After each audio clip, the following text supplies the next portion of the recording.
দর্শক, এই মুহূর্তে দাঁড়িয়ে আছি জিয়া উদ্যানে। এখানে যার কবর জিয়ারত করতে যাচ্ছি বা যার কবরটি দেখানোর জন্য আপনাদের মাঝে নিয়ে যাচ্ছি, সেটা হচ্ছে বাংলাদেশের শহীদ প্রেসিডেন্ট জিয়াউর রহমান এবং বাংলাদেশের সাবেক সফল প্রধানমন্ত্রী, হ্যাঁ, গণতন্ত্র কন্যা, বাংলাদেশের দেশরত্ন, আমাদের সকলের প্রিয় নেত্রী বেগম খালেদা জিয়া এখানেই শায়িত রয়েছেন। আমরা ভিতরটি আপনাদেরকে দেখানোর চেষ্টা করব, চলুন আসুন। দর্শক, আমার পিছনেই দেখতে পাচ্ছেন বাংলাদেশের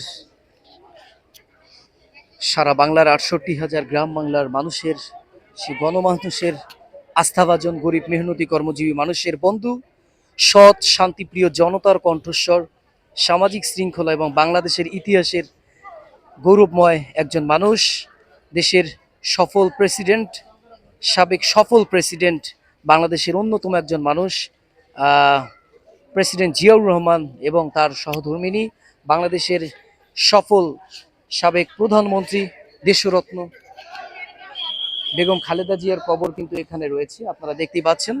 তো এখানে কিন্তু সার্বক্ষণিক নিরাপত্তার ব্যবস্থা রয়েছে এবং এখানে কিন্তু প্রতিনিয়ত বাংলাদেশের বিভিন্ন মানুষ, বিভিন্ন গণমাধ্যম প্রতিনিয়ত দলমত নির্বিশেষে এই কবর জিয়ারত করতে আসেন। এটাই সেই কবর, আপনারা দেখতে পাচ্ছেন যে এখানে কিন্তু হাজার হাজার মানুষের সমাগম রয়েছে। এই মুহূর্তে কিন্তু আমি দাঁড়িয়ে আছি শহীদ প্রেসিডেন্ট জিয়াউর রহমান এবং সাবেক সফল প্রধানমন্ত্রী বেগম খালেদা জিয়ার যে সমাধি রয়েছে সেই সমাধিতে, এবং এই সমাধিটি কিন্তু দেখার জন্য সারা বাংলাদেশ থেকে কিন্তু হাজার হাজার লোকজন এখানে আসেন এবং এখানে কিন্তু সবাই এই এই জায়গাটাকে কিন্তু সুন্দরভাবে তারা জিয়ারত করেন।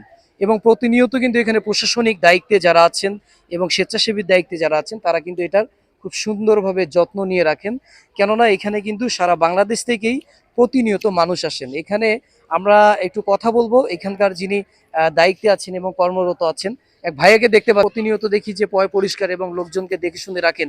এই যে একটি কাজ, বাংলাদেশের এমন দুইজন গুণী মানুষ, একজন সাবেক সফল প্রধানমন্ত্রী এবং দেশের একজন সাবেক প্রেসিডেন্ট, বাংলাদেশের জনপ্রিয় প্রেসিডেন্ট জিয়াউর রহমান, আপনি সবসময় যে এই কাজটা করেন, আমি আপনার কাছে জানতে চাই, মানে এই কাজটা করতে আপনার কেমন লাগে? খুব ভালো লাগে।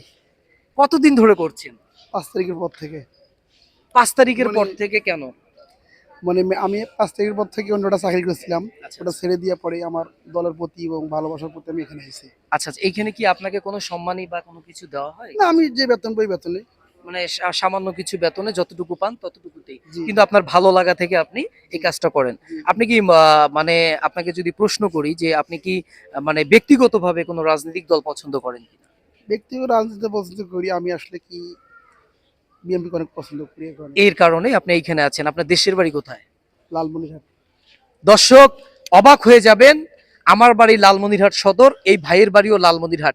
At first take your sweet love, you do not know that for this video, so guys congratulations যে এনার বাড়ি লালমনিরহাট। আপনি শুনে অবাক হবেন, আমার গ্রামের বাড়িও লালমনিরহাট।